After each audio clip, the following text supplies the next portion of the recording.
Bismillahirrahmanirrahim.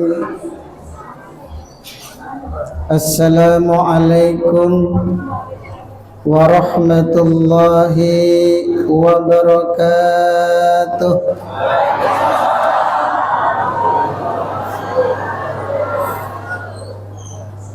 Nahmaduhu wa nusalli wa nusallimu ala rasulihil karim. Allahumma la ilma lana illa ma 'allamtana innaka anta 'alamul ghuyub. Rabbi shrah li sadri wa yassir li amri wahlul 'uqdatam min lisani yafqahu qawli. Yang saya muliakan para alim ulama, para asatid yang hadir pada kesempatan ini, yang saya hormati tokoh agama, tokoh masyarakat, tokoh adat atau pemangku adat Desa Semangus, dan yang saya hormati Kepala Desa Semangus, ada? Tidak hadir. Wabil khusus yang saya hormati Pak Haji Saidi sebagai donatur pembangunan Masjid As-Saidi. Alhamdulillah bisa kita tempati. Mudah-mudahan beliau senantiasa dikasih sehat oleh Allah. Amin. Mudah-mudahan dipanjangkan umurnya, dilancarkan rezekinya. Rezekinya sudah lancar, cuma kalau dilancarkan lebih insya Allah tambah lancar. Bapak Ibu yang sama-sama dirahmati oleh Allah Subhanahu wa ta'ala,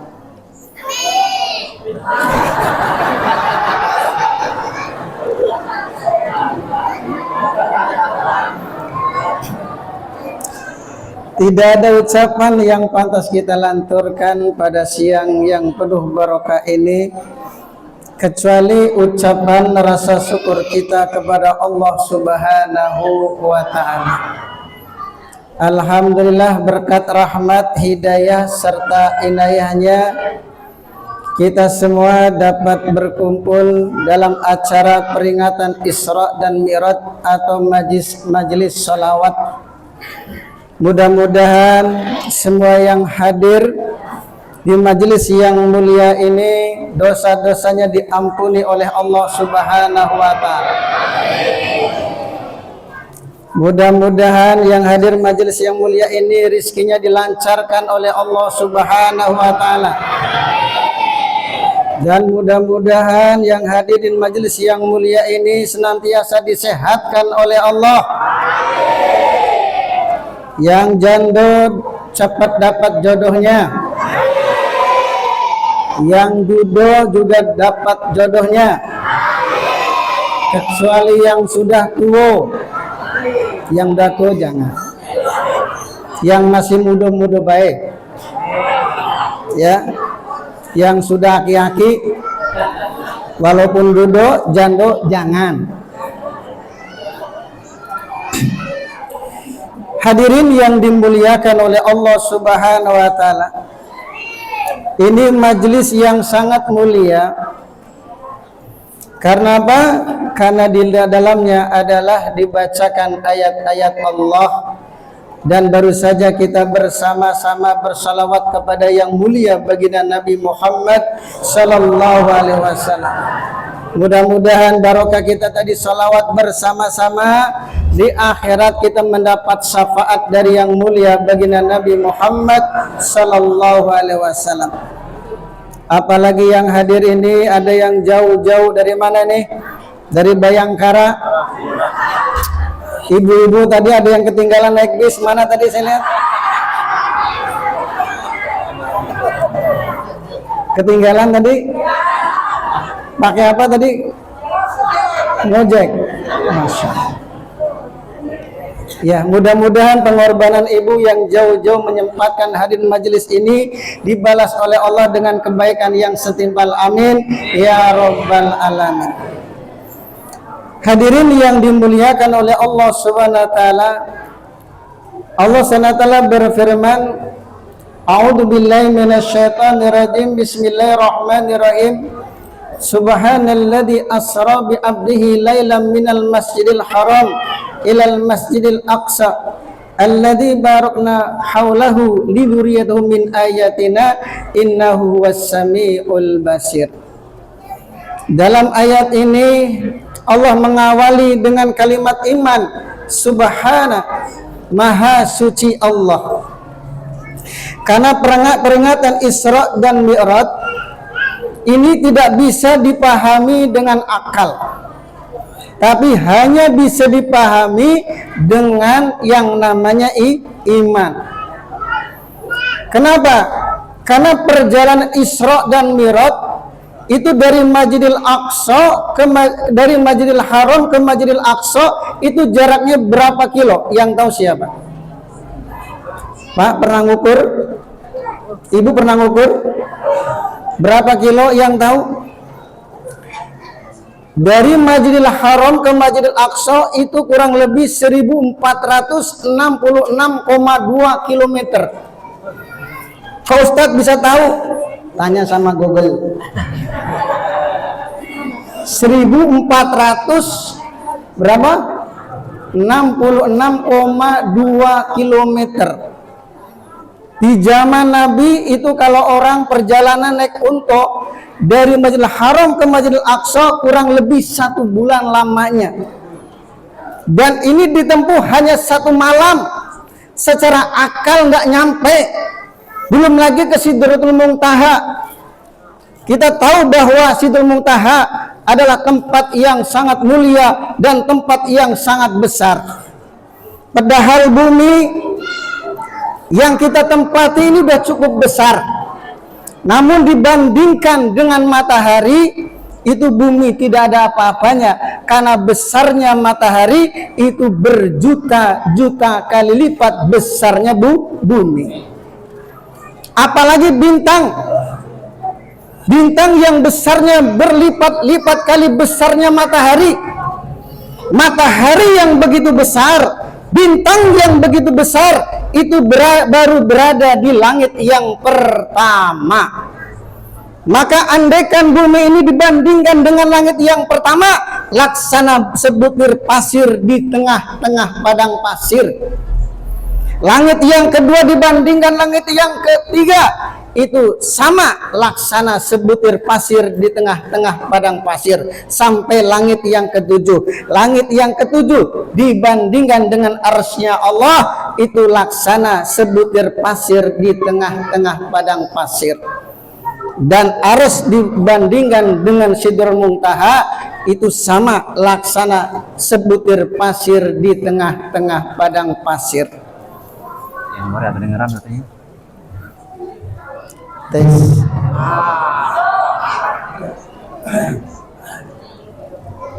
Sampai mana? Padang pasir. Pasir mana? Langit yang bukan dibandingkan dengan sampai Sidratul Muntaha. Tempat yang begitu tinggi dan sangat besar sampai malaikat Jibril alaihissalam pun tidak mampu, yaitu menempuh ke Sidratul Muntaha. Sedikit saja dia menempuh ke Sidratul Muntaha, maka malaikat Jibril alaihissalam akan terbakar. Maka hadirin yang dimuliakan oleh Allah Subhanahu wa taala, maka dalam kalimat Isra dan Mi'raj ini Allah mengawali dengan kalimat iman. Subhanalladzi, maha suci Allah. Karena pengertian Isra dan Mi'raj ini bisa diterima dengan yang namanya iman. Kalau dengan yang namanya iman itu pasti terjadi. Ya, kalau Allah mau itu pasti terjadi. tahu sah jauh-jauh di sekitar kita ini banyak kehebatan Allah Subhanahu wa Ta'ala. Biji tomat dengan biji cabai, ibu bentuknya sama atau beda? Biji tomat dengan biji cabai itu bentuknya hampir sama. Ketika biji tomat dengan biji cabai ditanam berdekatan dengan satu tanah yang sama, namun tumbuh pohon yang batangnya berbeda, bentuk daunnya berbeda, mengeluarkan buah bentuk warna dan rasanya berbeda. Betul? Cabai pedas, tomat padahal nanamnya deketan, tanahnya itu sama. Kalau ibu rasa itu tanah manis atau pahit atau pedas, kira-kira rasanya apa itu cabai? Apa tanah? Tanah itu kalau dimakan pahit. Tapi begitu biji cabai dan biji tomat ditanam dalam tanah yang sama, namun tumbuh pohon yang batangnya, daunnya, buah, warna, bentuk dan rasa yang berbeda. Siapa yang memberikan warna? Allah. Siapa yang memberikan rasa? Allah. Itulah kehebatan Allah Subhanahu wa Ta'ala. Bahkan ibu tahu itu pohon kelapa. Pohon kelapa ini buah kelapa beberapa lapis. Ada namanya kulit kelapa, ada serabut kelapa, batok kelapa, buahnya kelapa. Dalam lapisan berkali-kali lapisan itu di dalamnya ada air. Padahal pohon kelapa itu jaraknya dari tanah sampai ke atas kurang lebih sampai 15 meter. Itu nggak butuh sanyo. Kalau ibu cek itu batang pohon kelapa ditebang, nggak ada namanya selang, tidak ada sanyo. Siapa yang memberikan air dalam buah kelapa? Allah Subhanahu wa Ta'ala. Kalau pakai akal nggak bisa, tapi itu bisa diterima dengan yang namanya iman. Begitu juga kejadian Isra dan Mi'raj ini tidak bisa diterima dengan yang namanya akal, hanya bisa diterima dengan iman. Meyakini bahwa segala sesuatu itu bisa terjadi atas kehendak Allah Subhanahu wa Ta'ala.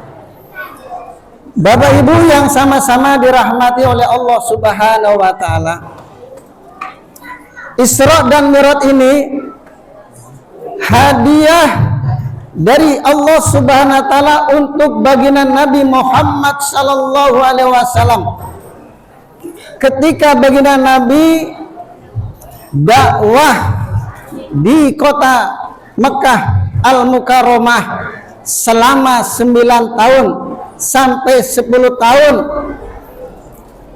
tidak ada yang ikut kecuali hanya sedikit. Ditambah lagi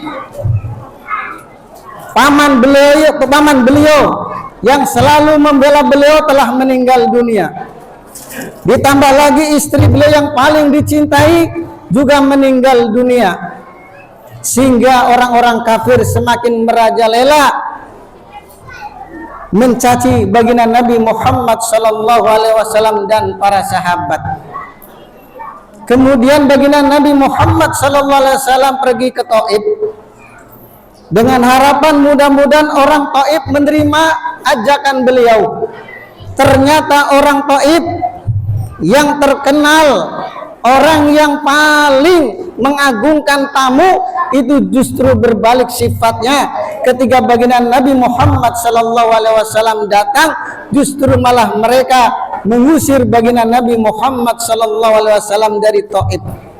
Bahkan mereka menyuruh anak-anak yang kecil untuk melempari baginda Nabi Muhammad SAW. secara zahir Bapak Ibu, ini Nabi gagal secara zahir. Tapi ini bukan gagal. Nabi sebenarnya udah tahu kalau ke Taif tidak ada yang mau ikut ajakan beliau. Tapi ini perintah, walaupun tidak ada yang ikut ajakan beliau. Karena itu kegagalan itu bukan suatu kehinaan. Selama orang itu bersusah payah, berletih-letih untuk agama. Maka hadirin yang dimuliakan oleh Allah Subhanahu wa taala, maka termasuk kita yang hadir di majelis yang mulia ini, walaupun cuaca panas, Ibu sambil kipas-kipas, panasnya ini cuaca, mudah-mudahan sebagai amal ibadah kita. Amin ya rabbal alamin. Ini kalau lama sampai tengah 4 bagaimana, siap Ibu? Semakin lama insya Allah kita akan diampuni dosa-dosanya oleh Allah. Karena orang mendapatkan pahala sesuai dengan pengorbanannya. Pak Haji Said ini mampu, kalau masjid ini dikasih AC beliau mampu. Cuma dengan adanya AC alami kita nih panas-panas seperti ini pahalanya semakin besar. Amin. Tapi kalau dikasih AC bagus juga Pak. Biar makin betah ya Bu ya. Makin betah. Ya mudah-mudahan insya Allah. Hadirin yang dimuliakan oleh Allah Subhanahu wa taala. Maka pengorbanan baginda Nabi Muhammad sallallahu alaihi wasallam yang pergi ke Taif walaupun gagal itu tidak sia-sia.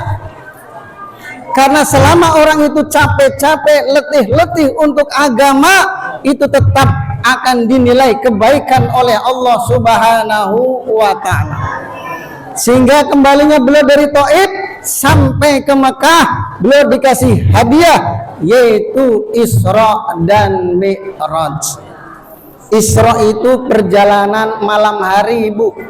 Perjalanan malam namanya Isra. Jadi kalau kita ini sedang tengkar sama suami, kemudian kita ngambil baju pulang ke rumah orang tua malam hari, namanya minggat, bukan Isra ya. Ustadz, saya mau Isra nih. Kemana? Mau kembali ke rumah orang tua, habis tengkar sama suami. Kok Isra? Iya, ini perjalanan malam hari. Bukan Isra, namanya minggat. Kalau Isra itu bukan walaupun malam, itu perjalanan baginda Nabi dari Masjidil Haram ke Masjidil Aqsa. Sebelum beliau diangkat ke diangkat ke langit, beliau diajak dulu oleh malaikat Jibril alaihissalam, yaitu ziarah ke makam. Ke makam siapa? Makam wangi yang bernama Siti Asiyah, yaitu istri Fir'aun laknatullah alaih. Seakan-akan malaikat Jibril alaihissalam menghibur baginda Nabi, wahai Rasulullah, kamu nggak perlu sedih ketika orang-orang Taif mencaci maki engkau, menghina engkau, melempari engkau. Ini dulu Siti Asiyah istri Fir'aun yang begitu kejam, jutaan bayi telah dibantai dan dia pun telah disiksa oleh Fir'aun sampai mati, tapi sedikit pun tidak mendoakan keburukan kepada suaminya, yaitu Fir'aun laknatullah alaih. Padahal saat itu Siti Asiyah dijanjikan oleh Allah, yaitu berupa istana di dalam surganya Allah Subhanahu wa ta'ala. Inilah akhlaknya Siti Asiyah Ibu. Walaupun suaminya kejam, menyakiti beliau, kalau zaman sekarang KDRT ya, KDRT. Kira-kira kalau suami kita galak, kita sabar nggak Ibu? Sabar nggak? Andaikan malaikat datang menawar bantuan, kira-kira kita mendoakan kebaikan untuk suami atau keburukan? Ibu, andaikan di saat kita dimarah suami, kemudian malaikat Jibril datang menawarkan jasa, ibu, apa yang ibu inginkan saya wujudkan. Sudahlah, itu suami saya matikan saja. Jangan, doakan kebaikan. Karena fungsi punya suami yang terpenting adalah fungsi primer, yaitu fungsi pokok. Walaupun suami kita ini jahat, tapi selama kita meninggal dunia, kemudian suami kita ridho, kita akan masuk surga dari pintu mana saja yang kita mau. Itu untungnya punya suami. Maka yang belum punya suami, ya doa kepada Allah, ya doa kepada Allah, mudah-mudahan Allah berikan suami yang soleh, amin. Hadirin yang dimuliakan oleh Allah Subhanahu wa taala, inilah malaikat Jibril seakan-akan menghibur baginda Nabi. Ini contoh wanita yang telah dijolimi oleh suaminya tapi tidak pernah mendoakan keburukan kepada Fir'aun, sehingga Nabi pun hatinya tergugah.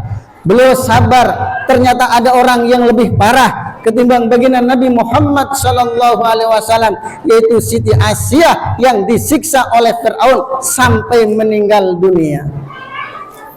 Setelah itulah baginda Nabi Muhammad sallallahu alaihi wasallam diangkat ke langit, yaitu menuju ke Sidratul Muntaha. Untuk apa? Untuk menerima sholat 5 waktu. Maka peringatan Isra dan Mi'raj, bagaimanapun hebatnya Isra dan Mi'raj, bagaimanapun dahsyatnya peringatan Isra Mi'raj, suatu kejadian yang belum pernah dialami oleh para nabi dan rasul manapun, kecuali dialami oleh baginda Nabi Muhammad SAW. Akan tetapi kesimpulannya hanya satu, yaitu menerima sholat 5 waktu. Di mana baginda Nabi Muhammad SAW ini menerima sholat 5 waktu, tempatnya di Sidratul Muntaha. Padahal perintah-perintah agama yang lain seperti puasa, zakat, haji, umroh, itu tempatnya di bumi, yaitu lewat malaikat Jibril alaihissalam. Tapi sholat 5 waktu khususnya ini Allah tempatkan di Sidratul Muntaha. Kenapa? Karena sholat 5 waktu perintah yang sangat mulia, maka menerimanya pun harus di tempat yang sangat-sangat mulia di alam semesta, yaitu Sidratul Muntaha. Sehingga Nabi mengatakan, as-salatu mi'rajul mu'min. Salat adalah mi'rajnya orang beriman. Artinya apa? Kalau baginda Nabi Muhammad SAW pernah berjumpa langsung menghadap Allah Subhanahu wa taala tanpa hijab, langsung bertatap muka dengan Allah Subhanahu wa taala, umatnya pun mendapatkan derajat yang sama, yaitu ketika umatnya melakukan sholat. Karena sholat itu mi'rajul mu'minin, sholat adalah mi'rajnya orang beriman.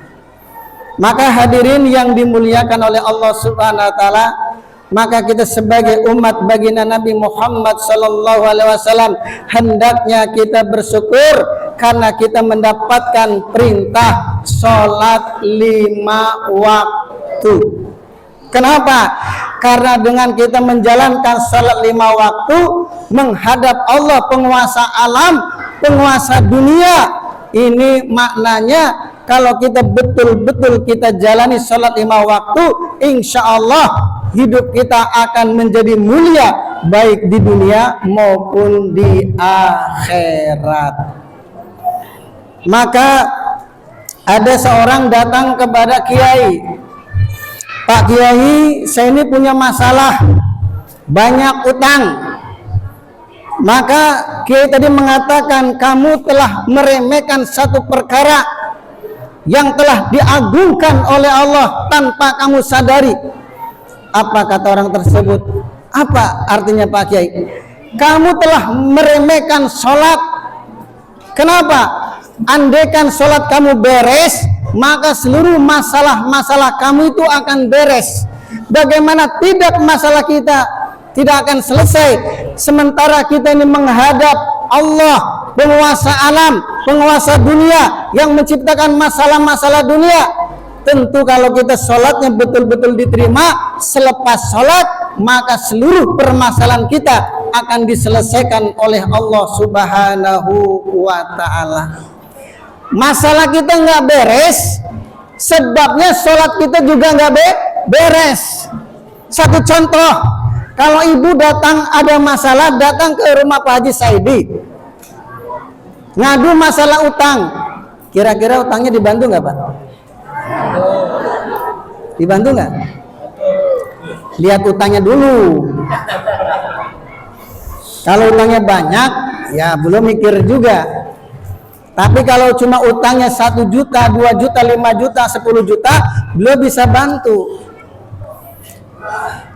Nemuin sekali nggak dikasih, 2 kali dia datang lagi ke rumah Pak Haji Saidi, nggak juga dikasih. Datang ketiga kalinya, sampai 5 kali, mikir juga Pak Haji Saidi, pasti dikasih. Betul nggak? Kalau nggak percaya, praktekin aja.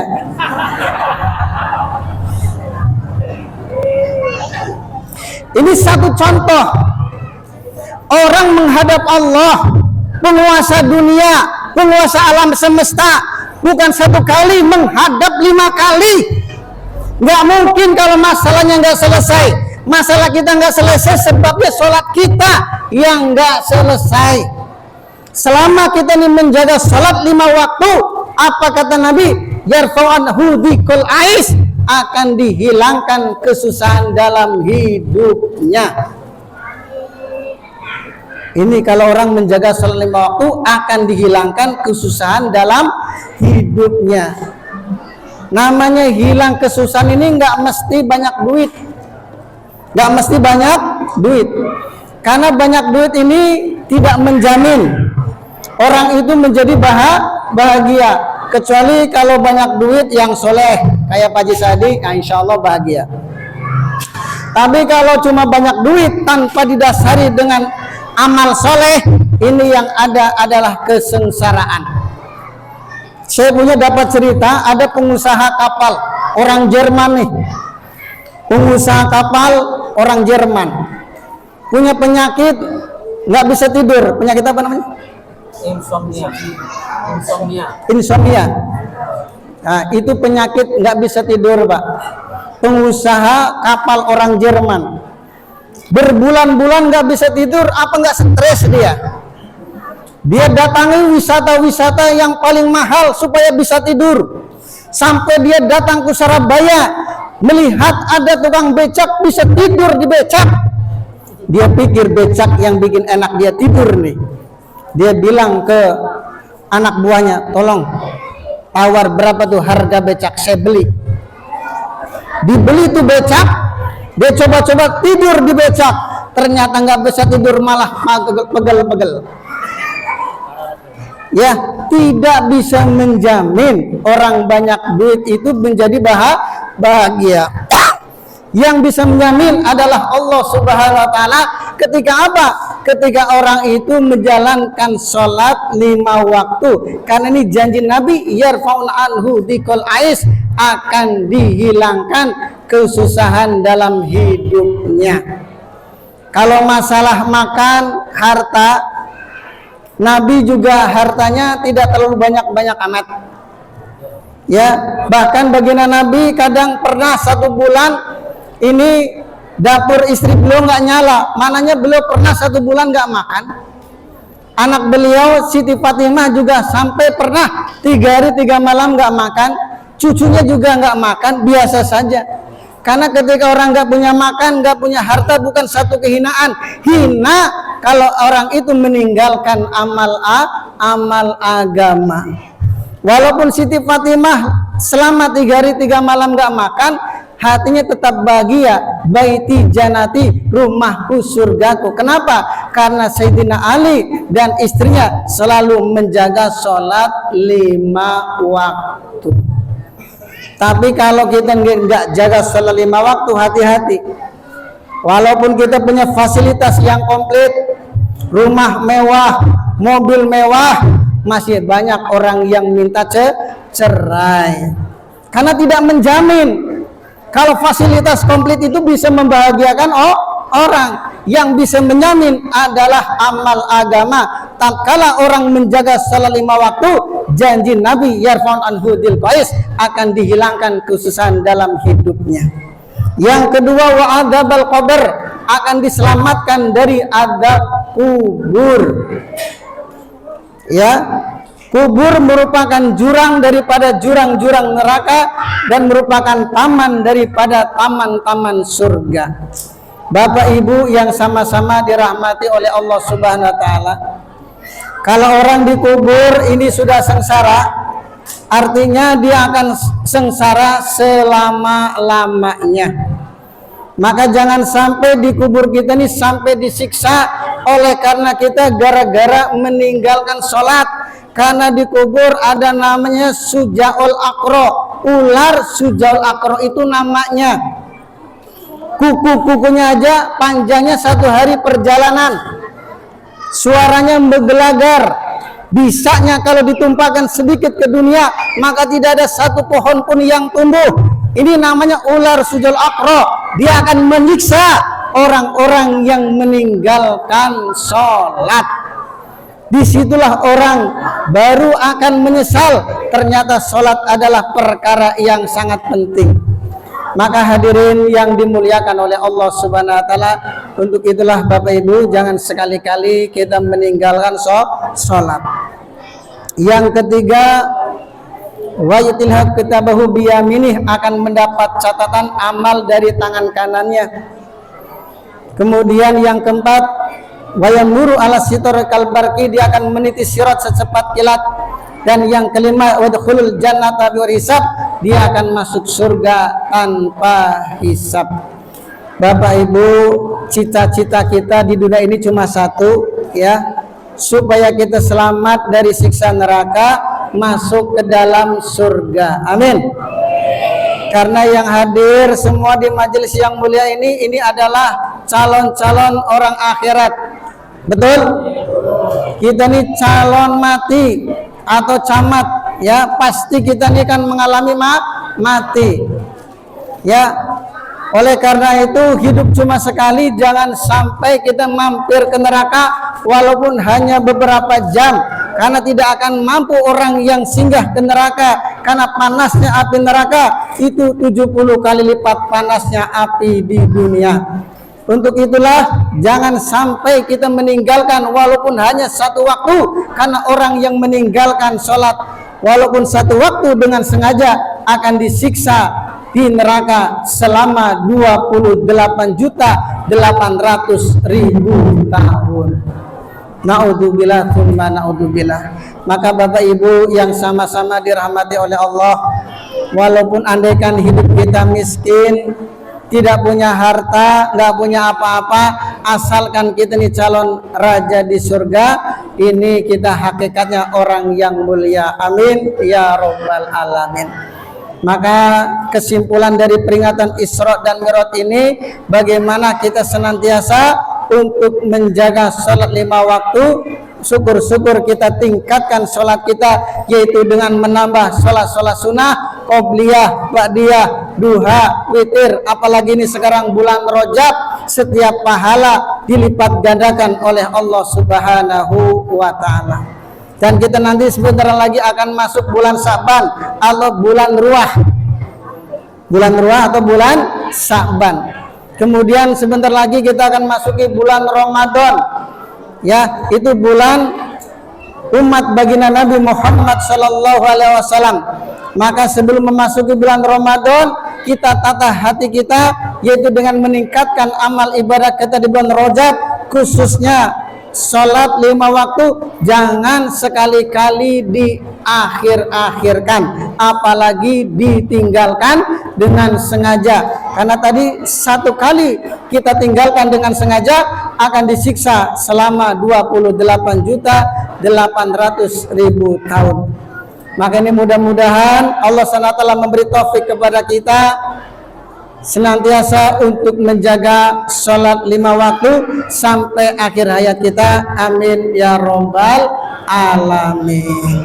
Sehingga pertemuan kita bukan hanya di Semangus, mudah-mudahan kita bisa berkumpul nanti di surganya Allah Subhanahu wa ta'ala. Amin ya robbal alamin. Saya kira sekian, lebih kurangnya mohon maaf. Wabillahi taufiq wal hidayah. Wassalamualaikum warahmatullahi wabarakatuh.